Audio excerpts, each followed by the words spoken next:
up everybody, JD here with VMP Performance, and I'm coming to you today with some F150 content. We've got Mike's Gen 2 F150 here. It's a crew cab, it's got 4-wheel drive and a Coyote. We're going to be installing the Odin Level 2 Supercharger kit on it. So without further ado, let's get this thing up on the dyno for a baseline pull and see what it makes.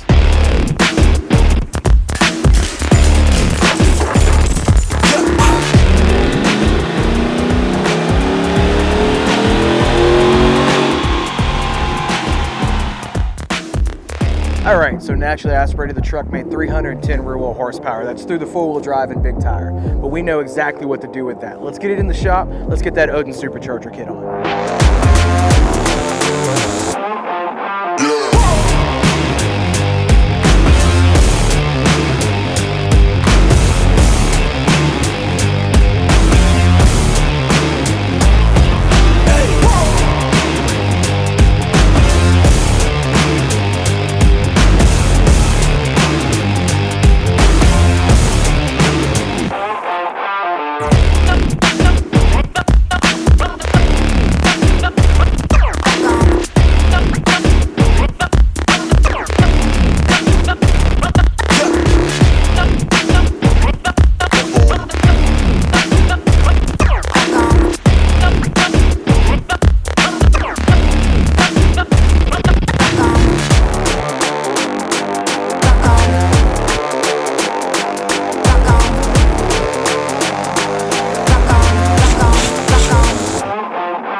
There you have it. The truck made 570 rear wheel horsepower. That is a gain of 260 horsepower at the tire. That's through a big tire and a 4-wheel drive system. So this big truck is going to move out incredibly well. And remember, that's on the 3.5-inch kid pulley and 93 octane fuel. It's going to drive like a baby doll and be incredibly fun to enjoy the added power. So if you're interested in upgrades like this for your vehicle, whether it's an F150 or a Mustang, give us a call at the shop at 321-206-9369 or email us at sales@vmpperformance.com and we can get you hooked up. Thank you, and as always, like, share, and subscribe, and we'll see you in the next video.